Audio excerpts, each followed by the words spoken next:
오늘 이제 스가랴서 12장을 저희들이 함께 나누겠습니다.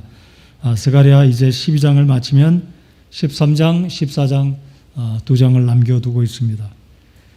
스가랴는 이제 12장, 14장이 마지막 끝부분으로 12장, 14장까지의 주제는 예수님이 다시 오셔서 종말론적인 사건, 어떤 상황이 어떻게 일어나는지 스가랴가 12장, 13장, 14장을 통해 보여주고 있습니다. 특별히 저 개인적으로 스가랴서의 마지막 정점을 찍는다고 한다면 이제 12장부터 14장까지인데, 특별히 14장에 예수님이 다시 오시게 되는 모습을 스가랴 선지자가 이야기하고 있습니다.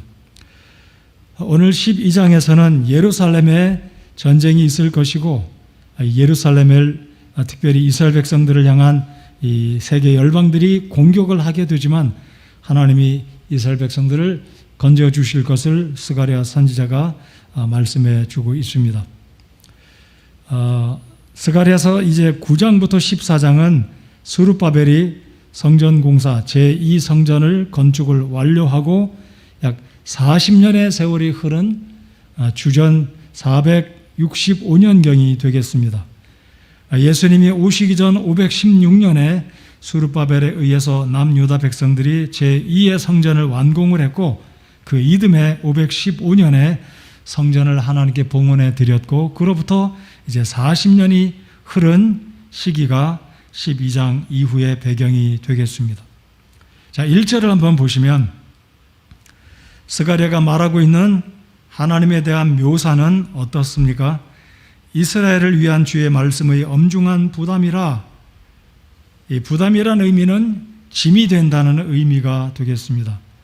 왜 짐이 되냐면 이스라엘 백성들을 이제 공격하려는 열방 사람들이 결국은 그들이 마치 기름을 자신들에게 끼얹고 불 속으로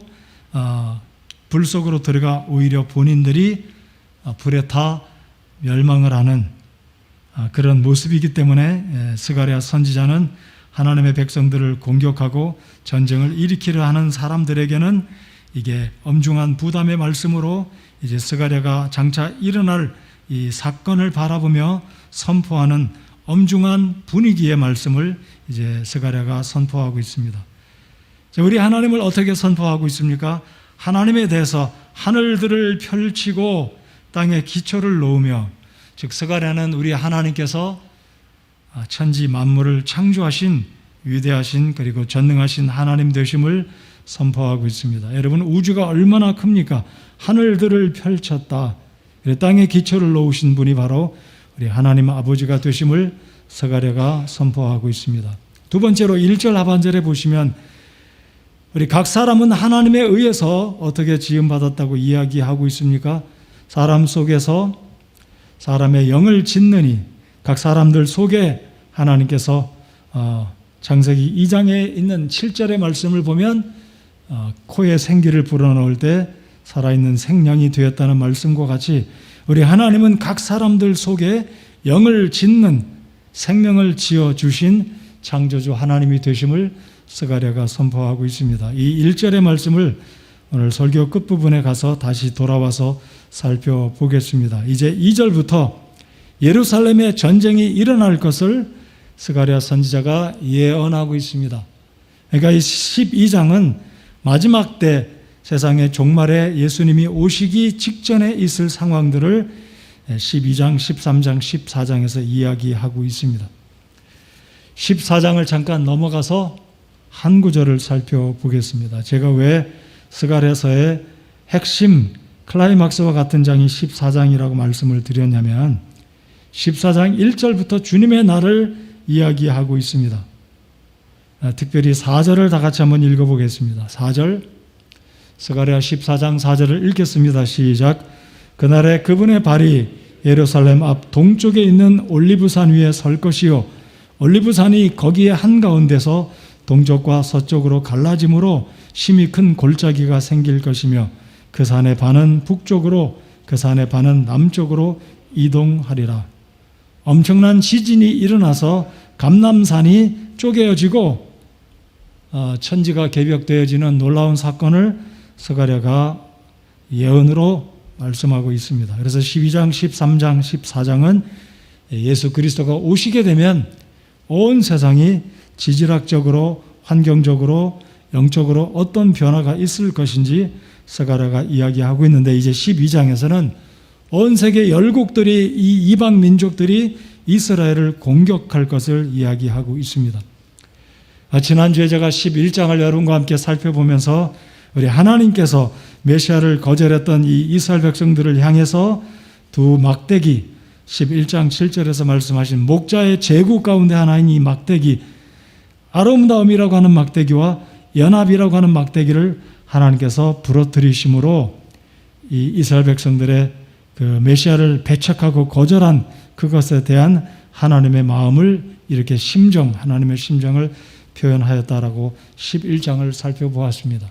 이제 오늘은 12장에서 예수님이 오실 때가 되면 열방들이, 이방 민족들이 예루살렘을 공격하고 유다인들을 공격할 것을 12장에서 이야기하고 있습니다. 자, 2절에서 보면 보라 내가 예루살렘으로 하여금 사방 모든 백성들에게 사람을 떨게 만드는 잔이 되게 할 터인데, 자, 예루살렘을 치러, 이스라엘을 치러 이 이방인들이 오지만 결국은 예루살렘으로 인해서, 이스라엘 백성들로 인해서 이방 백성들이 전쟁에서 패할 것이고, 그들이 어찌 보면 좌충수를 두어서 스스로 망하고 괴로움을 겪고 하나님께서 그들을 멸하실 것을 3절 하반절에도, 그리고 쭉 4절 이하에 5절, 6절 계속해서 하나님께서 말씀하고 계심을 볼 수 있습니다. 그래서 이방인 민족들이 이스라엘을 공격할 것인데, 우리가 잘 아는 아마겟돈 전쟁도 포함이 되지 않습니까? 그래서 결국 종말에 보면 이스라엘을 공격하고 예루살렘을 공격하게 되는데, 하나님의 종 스가랴는 결국은 이 전쟁을 미리 예언으로 말씀하시지만 결국 이방인들이 멸망을 하게 될 것이고, 하나님의 나라를, 그리고 예루살렘을 공격하고 이스라엘 백성들을 공격하는 이들이 결국은 하나님의 능하신 손길 아래서 멸망을 받게 될 것을 말씀을 합니다. 그래서 떨게 만드는 잔이 될 것 같이, 떨게 만든다는 잔은 이렇게 이해하시면 되겠습니다. 사람이 술을 마시면 이런 말이 있지 않습니까? 처음에는 사람이 술을 마시지만 나중에는 술이 사람을 마셔서 술에 취하면 자기 중심도 못 잡고 비틀거리고 툭 쳐도 쓰러져 버리는, 그래서 결국은 이스라엘을 공격하러 왔던 이 이방인들이 결국은 떨게 만드는 잔처럼 그들이 스스로 예루살렘을 공격하고 애워싸지만, 3절에서도 말씀하신 것처럼 3절 하반절에 산산조각 끊어지게 되는, 결국 예루살렘을 치려고 모였던 이방인들이 우리 전능하신 하나님 손길 아래서 결국 망하게 된다는 사실을 말씀을 합니다. 또한 3절에도 보면 돌에 대해서 이야기합니다. 3절에 보시면 모든 백성들에게 무거운 돌이 되게 하리니, 자, 2절에서는 예루살렘으로 하여금 유다 백성들, 이스라엘 백성들을 치러 왔던 이방인들이 여기에 그 잔으로 인해서 떨게 만들 것이다라고 말씀하고 있지만, 3절에서는 모든 백성들, 이방인들이 이스라엘 공격할 때 무거운 돌이 되어서 결국 그들이 그 돌로 인해서 산산조각 끊어지게 될 것이다 라고 말씀을 합니다. 여러분 혹시 TV에서 가끔 가다 보면 유럽에서 장사들이 무거운 돌 한 7, 8개가 쭉 일렬 횡대로 놓여 있는데, 그 돌들이 동그란 대리석들인데 처음에는 가볍게 올리지만 나중에는 100kg 이상, 150kg 가는 엄청난 돌들을 이 나무 기둥 위에 올려놓는 그 경기를 혹시 보셨는지 모르겠습니다. 아니면 굉장히 무거운 이 쇠로 된 통들을 자기 어깨너머로 던지는 그런 경기를 혹시 보셨는지 모르겠습니다. 이 헬라 시대에는 이 장사들이 무거운 돌을 들게 되는데, 이 무거운 돌을 들다 보면 오히려 그 무거운 돌로 인해서 척추를 상하고 근육을 상하고 몸을 상하게 되는 모습을 이제 이 당시에 그런 배경들이 있었기 때문에 이 3절에서도 이 무거운 돌이 결국은 자기들을 짓눌러서 그 돌로 짐을 지는 모든 자는 산산조각 끊어지리라. 꼭 그런 장사들의 그 돌을 들어 올리는 그 구절이, 그런 모습들이 3절과 직접적인 연관은 없지만 그런 장면을 상상하신다면 이게 무슨 의미인지 이해가 가실 것입니다. 결국 이 3절에서 말씀하고 있는 이 돌이란 바로 우리 주 예수 그리스도를 상징하고 있습니다. 우리 성경을 한 구절 열어서 찾아보겠습니다. 마태복음 21장을 열어주시기 바랍니다. 성경에 보면 반석을 가리켜서 예수님이다라고 민수기에서도 우리가 상징적으로 나타나 있고, 베드로 사도가 이 산돌, 사도 요한 또한 이 돌에 대해서 언급을 하고 있는데, 마태복음 21장 44절에서 무엇이라고 말씀하고 계신지 성경을 한번 열어서 함께 읽겠습니다. 21장 44절입니다.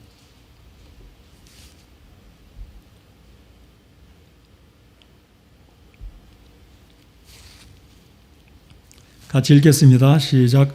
누구든지 이 돌 위에 떨어지는 자는 부서지겠고 누구에게든지 이 돌이 떨어지면 그를 갈아서 가루로 만들리라 하시니라.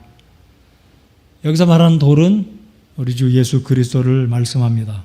이 돌 위에 떨어진다는 의미는 돌을 대적하고 돌을 도전하고 돌과 무엇인가 겨루려고 하는 자들은 결국 부서질 것이고, 이 돌이 떨어지면 그를 갈아서 가루로 만들리라.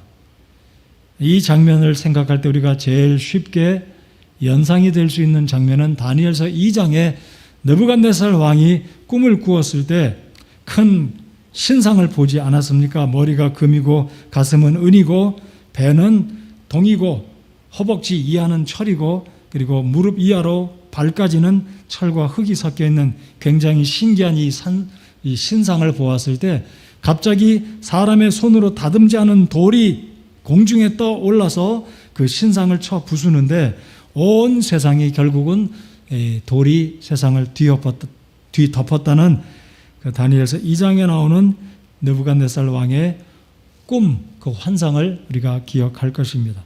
그러니까 결국 예수 그리스도가 이 땅에 다시 오시게 되면 온 세상을 심판하시고 하나님의 나라를 대적하는 모든 세력들, 개개인이든지 국가든지 민족이든지 어떤 기관이든지 우리 주님께서 심판하실 것을 말씀하고 계시는데, 이 3절에서 말씀하고 있는 그 돌로 짐을 지는 모든 자는 산산조각 끊어지리라 라고 말씀을 합니다. 그래서 오늘 이 스가랴 12장을 통해서 우리가 위로를 받을 수 있고 격려를 받을 수 있는 것은, 비록 온 세상 열방들이 장차 예루살렘을 향해서 공격을 하고 전쟁을 일으킬 것이지만, 여기서 말하고 있는 예루살렘과 이스라엘 민족은 큰 그림에서 볼 때 하나님의 나라를 대적하는 사탄과 적그리스도와 교회를 핍박하는 세력들을 하나님께서 심판하실 것이다 라는 측면으로 이 3절의 말씀을 이해할 수가 있을 것입니다. 요즘에 우리가 비대면 예배를 드리는 것 또한 우리는 세상에 눈에 보이지 않는 세력들로 말미암아, 사탄에게 속한 세력들로 말미암아 하나님의 교회가, 기독교가 핍박을 받고 어려움을 받고 있다라고 생각하지 않습니까? 그래서 지금은 이렇지만 오늘 스가랴 12장을 통해 궁극적으로는 하나님의 나라를 대적하고 교회를 대적하고 핍박하는 세력들은 스가랴가 예언했을 때, 이때가 언제라고요? 주전 450년경. 그러니까 지금서부터 2500년 전부터 온 세상에는 하나님의 나라를 대적하는 세력들, 개인들이 됐든 그룹이 됐든 단체가 됐든 국가가 됐든 하나님의 나라를 대적하는 세력들이 있을 것인데, 결국은 마지막에 가면 하나님께서, 우리 그리스도께서, 우리 주님께서 그들을 심판하실 것이고 그들이 결국은 멸망하게 될 것을 하나님께서 말씀해 주고 계시다는 사실을 기억하시면서 위로받으시고 힘내시기를 바랍니다. 자, 그래서 3절, 4절에 우리 하나님께서 4절까지는 특별히 예루살렘을 향한 열방들의 공격, 더 넓은 차원에서 볼 때 하나님의 나라들, 교회를 향한 핍박자들, 적그리스도의 세력들이 이스라엘 민족을, 예루살렘을 공격할 것이지만 결국은 하나님께서 교회와 이스라엘 민족들을, 예루살렘을 회복시키시고 축복하신다는 사실을 말씀하고 있습니다. 5절을 보시겠습니다. 유다에 다스리는 자들이 마음속으로 이르기를 예루살렘 거주민들이 만군의 주 곧 그들의 하나님 안에서 나의 힘이 되리로다 하리라. 결국 우리 하나님께서 이스라엘 백성들을 붙드시고 하나님이 그들의 힘이 되어주시고 6절을 우리 다 같이 한번 읽어보겠습니다. 6절 시작.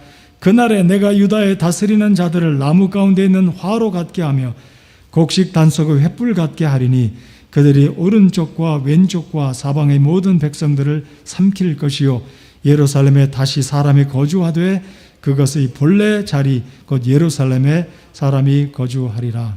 우리가 스가랴 앞장 11장 10장 우리가 살펴보면서 예루살렘에 그 많던 예루살렘의 거주민들이 이제는 그 숫자가 이전 같지 않다는 말씀을 지난번에 저희들이 살펴보았습니다. 근데 오늘 이 6절에 보면 예루살렘에 다시 사람이 거주하되 그것의 본래 자리 곧 예루살렘에 사람이 거주하리라. 7절 또한 주가 먼저 유다의 장막들을 구원하리니 이것은 다윗의 집의 영광과 예루살렘 거주민들의 영광이 스스로 높아져서 유다를 대적하지 못하게 하려 함이니라. 우리 하나님께서 다시 이스라엘을 붙드시고 회복시키시고 예루살렘을 본래의 영광의 모습으로 돌이켜 주실 것을 스가랴를 통해서 예언의 말씀을 주고 계십니다. 8절 그날에 주가 예루살렘 거주민들을 보호하리니 그들 가운데 연약한 자가 그날에는 다윗 같고 다윗의 집은 하나님 같으며 또 그들 앞에 있는 주의 천사 같으리라. 어찌 보면 점강법, 점층법적인 구조로 이루어지지 않았습니까? 예루살렘에 거주하는 사람들이 다윗같이 될 것이고 다윗의 집은 하나님 같으며 또 그들 앞에 있는 주의 천사 같으리라. 자, 9절 이스라엘 민족을 공격하려고 했던 적그리스도의 세력들, 교회를 핍박하는 세력들은 결국에 가서는 9절에 뭐라고 말씀하십니까? 또 그날에 내가 예루살렘을 치러 오는 모든 민족들을 멸하려 하리라. 우리 주님께서 약속하십니다. 결국은 종말에 가면 이스라엘이 공격을 받을 것입니다. 그래서 혹자는 말하기를 3차 대전이 일어날 것이다. 아무튼 전쟁은 분명히 일어날 것입니다. 아마겟돈에서 전쟁이 일어나게 되는데 우리 주님께서 적그리스도를 계시록에 있는 말씀에 의하면 그 입에서 나오는 칼로, 문자적으로 예수님의 입에서 칼이 나오지는 않겠지만 말씀의 능력으로, 왜냐하면 하나님 말씀 보면 히브리서에 보면 하나님의 말씀은 양날 달린 어떤 검보다도 더 예리하다는 말씀처럼 하나님의 말씀이 사람의 생각과 몸, 관절과 골수를 찔러 쪼개기까지 한다고 말씀하신 그것처럼 결국은 사탄과 적그리스도의 세력들이, 인간의 군대들이 우리 주님에 의해서 멸망을 당하게 될 것을 우리는 알고 있습니다. 그래서 스가랴 12장에서는 열국이 앞으로 예루살렘을 치고 공격을 하고 전쟁이 일어날 것을 스가랴가 이야기하고 있지만 결국은 하나님께서 이스라엘을 지키시고 보호하시고 저들을 멸하실 것이다 라는 것입니다. 그래서 이 12장에 언급된 예루살렘 또는 이스라엘을 공격하게 되는 열국의 군대들은 넓은 차원에서 우리가 영적으로 이렇게 이해할 수가 있을 것입니다. 하나님의 나라, 교회, 기독교를 핍박하는 적그리스도의 세력들, 사탄의 수하에 있는 악한 영들이 결국은 지금 이 시대에도 교회를 핍박하고 하나님의 백성들을 어렵게 하지만 궁극적으로는 하나님께서 우리들에게, 교회에게 승리를 주실 것이라는 약속의 말씀을 확신하시는 저와 여러분들 모두가 되어야 할 것입니다. 여러분 지금 마태복음 21장을 피셨죠? 16장을 가셔서 16장 18절 우리가 잘 아는 말씀입니다. 16장 18절의 약속의 말씀을 우리 같이 한번 읽어보겠습니다. 16장 18절입니다. 같이 읽겠습니다. 시작. 또 내가 네게 이르노니 너는 베드로라. 이 반석 위에 내가 내 교회를 세우리니 지옥의 문들이 그것을 이기지 못하리라.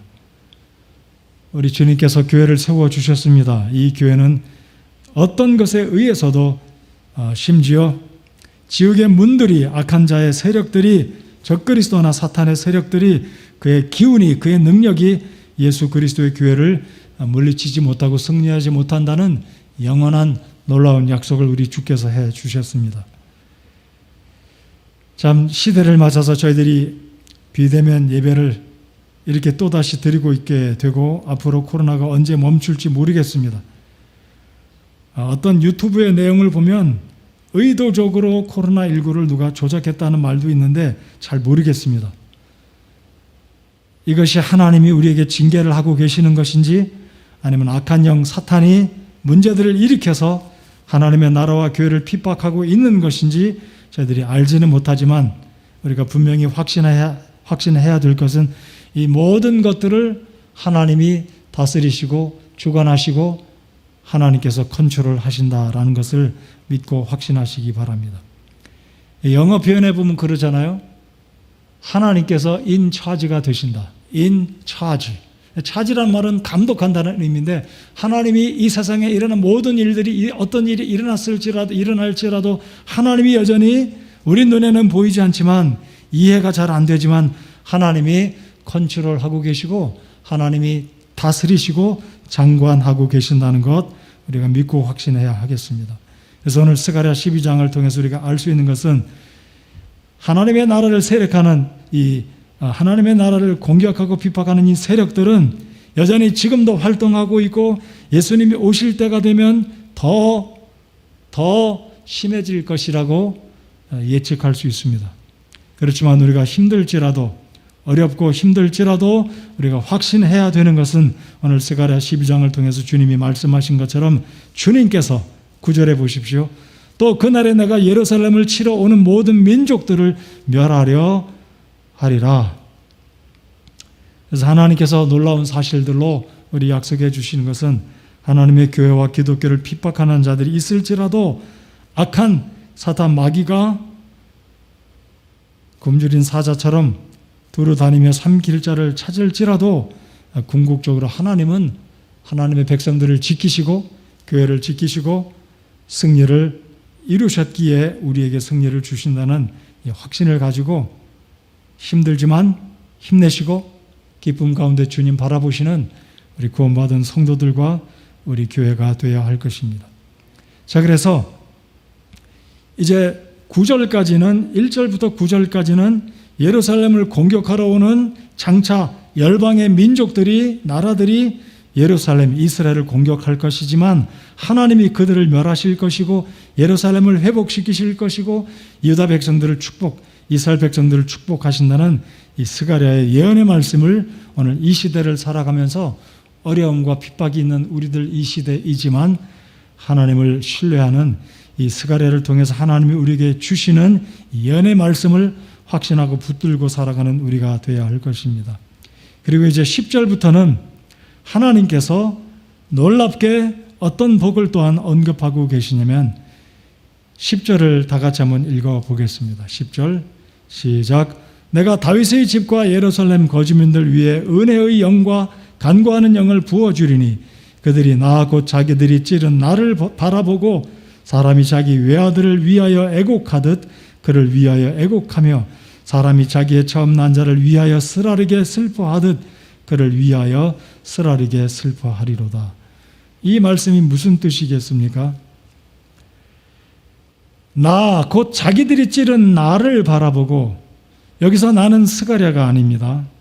하나님께서 자신을 찌른 자들을 향해서 말씀을 하시고 있지 않습니까? 그들이 나 곧 자기들이 찌른 나를 바라보고, 즉 예수 그리스도를 십자가에 못 박았던 이스라엘 백성들에게, 그리고 우리가 직접적으로 예수님을 십자가 매달아 죽인 장본인들은 아니지만 유대인들 가운데, 이스라엘 백성들 가운데, 그리고 이방인들 세계 가운데 회개의 역사가 일어날 것을 하나님께서 스가랴를 통해서 예언해 주고 계십니다. 다시 한번 보시기 바랍니다. 내가 다윗의 집과 예루살렘 거주민들 위에, 즉 이스라엘 백성들 위에 은혜의 영과 간구하는 영을 부어주리니 그들이 애곡할 것이다 라는 겁니다. 여러분, 사도행전 2장을 보면 오순절날 성령이 강림했을 때 베드로가 설교할 때 유대인들이 가슴을 치며 우리가 어찌할꼬 그들이 회개하였습니다. 그럴 때 베드로가 이르되 너희가 회개하면 예수 그리스도를 영접하면 너희가 유쾌하게 되는 날이 이르를 것이다. 주 앞에 유쾌하게 되는 날, 죄의 짐을 풀고 고통의 짐을 내려놓고 구원받아 하나님의 자녀가 되는 복을 누릴 것이다라고 했을 때, 그들이 회개하고 예수님을 영접했을 때 하루에 3,000명이 구원받는 놀라운 역사가 있었습니다. 바로 정확하게 스가랴는 신약시대 때 성령이 임재하고 성령이 강림하게 되면 이스라엘 백성들이 회개할 것을 언급하고 있습니다. 자, 이것은 비단 이스라엘 백성들에게 있을 회개만이 아니라 이방인들 가운데서도 하나님 앞에서 자신의 죄를 애통해야 할 때, 근데 핵심은 이것입니다. 10절 상반절을 잘 보시기 바랍니다. 내가 은혜의 영과 간구하는 영을 부어주리니, 결국은 회개하는 것도 하나님의 성령의 역사가 있을 때 회개한다는 것이죠. 저는 복음 설교를 할 때마다 때때로 제가 조바심이 나서 참 제 스스로 견디지 못하는 부분이 무엇이냐면, 복음 설교를 정확하게 해도, 열성을 다해서 복음 설교를 해도 초청 시간에 전혀 반응을 안 보이는 분들을 보면 제가 얼마나 답답한지 모르겠습니다. 근데 이 말씀을 잘 보시기 바랍니다. 하나님의 성령께서 그들의 마음을 움직여 주실 때 그들이 자신들을 바라보면서 주님을 바라보고 애곡한다 이거죠. 하나님의 성령께서 그들의 마음을 움직여 주실 때 비로소 내가 죄인이구나, 내가 죽일 놈이구나, 내가 잘못했다는 것을 깨닫고 하나님 앞에 애통하게 된다는 거죠. 그래서 주님께서 마태복음 5장에 산상수훈 가운데 애통하는 자는 복이 있나니 저희가 위로를 받을 것이요 라고 말씀하신 것. 애통하는 자가 복이 있는 이유가 무엇입니까? 성령 하나님의 역사가 있을 때 자신이 죄인됨을 발견하게 된다는 거죠. 여러분이 구원받았을 때, 제가 구원받았을 때 우리가 똑똑해서 머리가 정말로 뛰어나가지고 아, 내가 죄인이구나 번뜩 깨달아서 구원받은 게 아니라 하나님의 성령께서 우리 마음에 감동을 주시니까 내가 죄인인 것을 비로소 깨달은 게 아니겠습니까? 저는 중학교 1학년 때 학교 채플 때 하나님 말씀을 듣는데, 일전에도 제가 말씀을 언급을 드렸지만 마태복음 3장에 열매 맺지 않는 나무에 도끼가 뿌리 위에 놓여 있는데 한 번 더 기다렸다가 열매 맺지 않으면 이 나무를 쳐서 불 속에 던진다는 그 말씀을 학교에 교목, 그 당시 장로님이었는데 그분이 말씀을 전할 때 제가 그 말씀을 듣는 순간 제가 하나님 앞에서 죄인이라는 것을 처음 깨달았습니다. 하나님 앞에서 참 부끄럽고 죄송하고 눈물을 흘리면서 내가 죄인인 줄 알았지만 아무도 복음을 전해주는 사람이 없어서 그 당시에 곧바로 구원받지는 못했었습니다. 바로 이것이 성령께서 우리의 마음을 비춰주실 때, 앞으로 종말에 가면, 말세가 되면 하나님께서 사람들에게 이런 역사들을 일으켜 주실 때가, 지금도 그런 때가 왔지만 개개인들에게 이런 성령의 역사가 있을 때 사람들이 하나님 앞에 애곡하고 애통해하며 자신들의 죄를 하나님을 향해 정확하게 말씀드리면 예수 그리스도를 향해 여기 말씀과 같이 나 곧 자기들이 찌른 나를 바라보고 사람이 자기 외아들을 위하여 애곡하듯 그를 위하여 애곡하며 사람이 자기의 처음 난 자를 위하여 쓰라리게 슬퍼하듯 그를 위하여 쓰라리게 슬퍼하리로다. 결국 하나님께서 이 종말의 때가 되면 예루살렘을 공격하는, 이스라엘을 공격하는 적그리스도의 세력들, 개인들, 민족들, 그 기관들을 하나님께서 징계하시고 멸망케 하실 것이지만 이제 10절에서 말씀하고 있는 또 다른 이 종말의 때에 하나님께서 예언해 주시는 이 말씀은 하나님의 성령께서 사람들의 마음을 움직여서 하나님 앞에 회개하는 성령의 역사가 있을 것을 이 10절에서 하나님께서 말씀해 주고 계십니다. 그래서 오늘 12장의 말씀을 요약을 하면 저는 이 말씀을 생각하면서 종말의 때가 되면 지금의 기성세대, 저와 여러분들은 어찌 보면 쉽지 않은 시대를 저들이 살아가고 있지만 장차 일어날 종말에 가까우면, 예수님이 오실 때가 가까울수록 그러한 시대를 맞이할 젊은이들, 다음 세대들은 정말로 어렵게 종말의 때를 살아가야 한다는 것을 생각하니까 얼마나 우리 젊은이들이 믿음으로 단단히 무장해야 될지 제 마음이 안타까울 때가 있습니다. 아마 여러분들의 손주들이 더 그럴 거라고 생각합니다.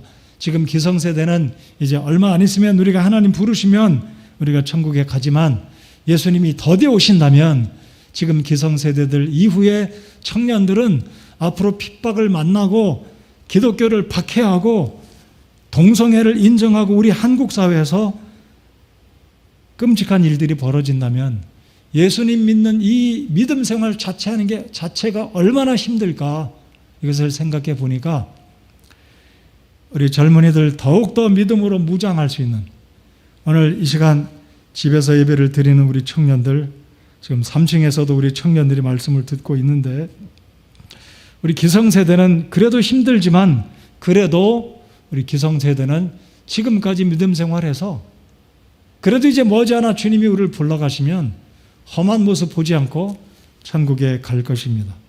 네, 그 다음 세대들은 정말로 어려운 때를 맞이할 것이다 라고 생각하니까 보십시오. 스가랴 12장에 이스라엘을 공격하는 이방인들의 그 공격적인 이 전쟁이 일어나는 이 모습들, 그럼에도 불구하고 이 전쟁은 누가 승리한다고요? 이스라엘이 승리할 것이고 그리스도께서 승리를 우리에게 주실 것을 믿으십니까? 근데 그 과정이 힘들다는 거죠. 앞으로 종말을 살아가는 우리 다음 세대들은 얼마나 힘들까? 여러분, 우리 한국 사회 앞으로 보십시오. 동성애자, 성소수자, 페미니즘, 지금도 극렬하게 저들은 지하에서 준비하고 전략을 짜고 이제 시간이 문제이지 한국 사회에도 머지않아 동성애자들이 합법적으로 버젓이 다닐 겁니다. 여러 가지 기독교의 어떤 자연스러운 것을 제재를 가하고 교회를 핍박하고 어려움을 가져다 줄 때 우리 지금 20대, 30대 아니 그 이하에 있는 우리 중학생, 고등학생 그리고 초등학교 아이들이 앞으로 믿음 생활할 때 받을 그 핍박과 어려운 일들, 타협하지 말고 믿음을 지켜가야 되는 그 삶에 뒤따르는 어려운 일들이 얼마나 클까 생각을 하니, 그렇기 때문에 지금서부터 이 말씀을 확신하고 우리는 이 전쟁에서 지지 않는다. 지금은 고통이 있고 핍박을 받고 제재가 있지만 결국은 하나님의 나라가 승리한다는 것을 우리 청년들, 우리 다음 세대의 믿음을 이어받는 여러분들 꼭 확신하고 기억하시기 바랍니다. 앞으로 있을 핍박이 우리를 두렵게 하지만, 우리를 소극적으로 만들게 하지만 궁극적으로는 우리가 승리한다는 것입니다. 오늘 주님께서 마태복음 16장 18절에도 말씀하신 것처럼 또 내가 네게 이르노니 너는 베드로라, 이 반석 위에 내가 내 교회를 세우리니 지옥의 문들이 그것을 이기지 못하리라. 우리 고린도후서 4장 7절부터 9절까지 펴서 읽어보겠습니다.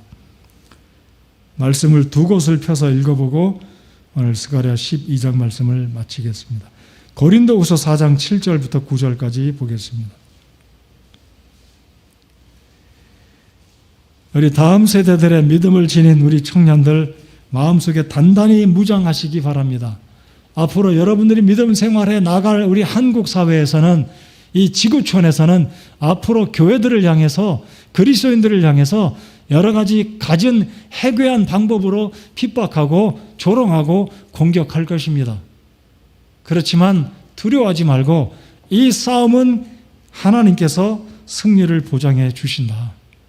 확신하고 용감하게 우리에게 믿음을 주신 주님 바라보고 두려워하지 않고 주님을 의지하는 우리가 되어야 할 것입니다. 다 찾으셨으면 고린도후서 4장 7절로 9절까지 한번 읽어보겠습니다. 시작. 그러나 우리가 이 보배를 질그릇 안에 가지고 있나니 이것은 뛰어난 권능이 하나님에게서 나며 우리에게서 나지 아니하게 하려 함이라. 우리가 사방에서 고난을 당하나 괴로워하지 아니하며 난처한 일을 당하나 절망하지 아니하고 핍박을 받으나 버림받지 아니하며 거꾸로 트림을 당하나 망하지 아니하고, 이 바울 사도가 담대하게 고백한 이 고백이 오늘 이 시대에 우리 교회가 품어야 될 고백이고 우리가 외치고 선포해야 될 하나님의 말씀의 확신이고, 우리 청년들 앞으로 여러분 세대에서는 이상한 사람들이 그리스도인들을 더 조롱할 것이고 미워할 것이고 공격할 것이고 손해를 끼치게 되더라도 결국 이 영적인 싸움은 우리 교회가 승리할 것이고 하나님의 백성들이 승리한다는 확신을 결코 내려놓지 않기 바랍니다. 그럴 겁니다, 분명히. 여러분 세대에서는 교회 다니는 것이 사람들에게 더 우스꽝스럽게 여겨질 것이고, 여러분 한국 여론이 조작이 되었겠지만 사람들이 가장 혐오하는 그룹, 가장 혐오하는 장소는 교회라고 지금 하고 있어요. 저는 그게 됐을 가능성이 많다고 생각됩니다. 그러나 상당수의 한국 사람들은 교회하면 아주 코로나19의 온상지 문제를 일으키는 무대뽀의 사람들, 이기적인 사람들이라고 인식하고 있는 불신자들이 상당히 많이 있음을 우리가 인식합니다. 여러분, 오늘 스가랴 12장에서 하나님께서 스가랴 선지자를 통해서 예수님이 오시기 전 약 2500년 전에 이미 말씀하시기를 하나님의 나라는 결국 사탄의 세력들에게 공격을 받고 핍박을 받게 될 것을 이야기하고 있습니다. 그럼에도 불구하고 이 싸움은 결국 하나님께서 우리 교회를 보호하시고 승리하게 하시고 이스라엘을 회복시키시고 예루살렘을 회복시키시고 교회를 하나님이 축복해 주실 것을 약속하셨다는 사실을 확신하시기 바랍니다. 현실은 현실일 겁니다. 그래서 디모데후서 3장에 뭐라고 말씀하고 있습니까? 위험한 때가 올 것이다 그랬습니다. 여러분, 위험한 것과 두려운 것은 차이가 있지 않습니까? 근데 하나님 말씀은 뭐라고 그랬냐면 위험한 때가 올 것이다 그랬어요. 지금도 오고 있습니다. 어찌 보면 와 있어요, 이미. 우리 젊은 청년 형제 자매 여러분들, 저는 제 아들들이 앞으로 하나님을 한다고 자신의 삶을 드렸는데, 앞으로 이 아들들이 목사를 하면서 목회를 할 때 내가 겪고 있는, 오늘 이 시대에 겪고 있는 목회자들이 겪고 있는 어려움보다 더 여러 가지 어려운 일들을 겪을 것이라고 생각하니까 보통 믿음으로 무장하지 않고서는 안 되겠다라고 생각합니다. 우리 성도 여러분들의 자녀들이, 여러분들의 손자, 손주들이 앞으로 20년이 가고 30년이 지나고 예수님이 더디 오신다면, 예수님이 빨리 오시기를 바라지만 더디 오신다면 그때에 가서는 정말로 그리스도인들이 믿음 생활하기가 오늘 이 시대보다도 훨씬 더 어려울 거라고 생각합니다. 그러지 않겠습니까? 그럼에도 불구하고 오늘 스가랴 12장에서 말씀하시는, 하나님께서 우리에게 주시는 예언의 말씀이 무엇입니까? 결국 하나님의 나라가 승리한다. 아멘입니까? 교회가 승리합니다. 우리가 핍박을 받고 제재를 받고 어려움을 받지만 결국은 하나님께서 하나님의 나라를 대적하는, 아까 마태복음 21장에 읽었던 이 돌 위에 떨어지는 자들은 다 가루가 될 것이다.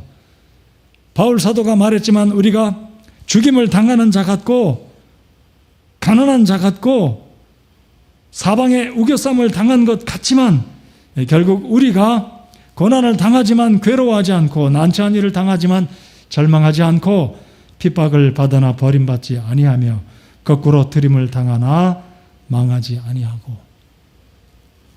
청년 여러분들 확신하시기 바랍니다. 앞으로 다음 세대는 믿음 생활하기가 더 쉽지 않은 시대를 맞이할 것이지만 결국 이 영적인 싸움에서는 하나님께서 그리스도를 통해 우리의 부활하신, 우리의 대장 되신 주님, 교회의 머리 되신 주님을 통해서 결국 교회가 승리할 것이고, 이스라엘 백성들이 열방으로부터 공격을 받지만 그 전쟁, 문자적인 그 전쟁에서는 이스라엘이 지지 않을 것이고 승리할 것을 하나님은 말씀하고 계시다는 이 사실을 확신하시기 바랍니다. 그래서 오늘 설교의 결론은 이것입니다. 우리가 이 세상을 살아가면서 이런 모양 저런 모양으로 핍박을 받고 제재를 받고 어려움을 겪고 있지만 낙심하지 말고 더 주님 바라보고, 우리의 싸움은 승리가 보장된 싸움이고 예수님이 오시게 되면 이 모든 영적인 싸움은 결국 그리스도인들의 승리, 교회의 승리, 기독교의 승리, 하나님의 나라의 승리로 귀결되어질 것이고 결론 날 것이라는 것을 확신하면서 복음 전하고 주님과 동행하고 나아가서 이 세상에 동화되지 말고 하나님의 나라 위의 것을 바라보고 위의 것을 추구하고 살아가는 살아있는 그리스도인들로 살아가는 우리 청년들, 우리 학생들, 우리 기성세대, 저와 여러분들 모두가 되어야 할 것입니다. 확신하십시오. 스가랴 12장은 기독교, 하나님의 교회, 그리스도인, 하나님의 선민 이스라엘이 승리한다는 것을 하나님께서 스가랴를 통해서 예수님이 오시기 전 450년경에 이미 선포하고 예언해 주셨다라는 것 기억하시기 바랍니다. 힘내시고 주님 바라보시고 힘들지만 이 믿음의 여정을 끝까지 포기하지 말고 빨리 달려가는 게 중요한 게 아니라 느리더라도 낙오하지 않고 끝까지 달려가는 저와 여러분 모두가 되시기를 바랍니다. 자리에서 일어나셔서 함께 찬송하겠습니다.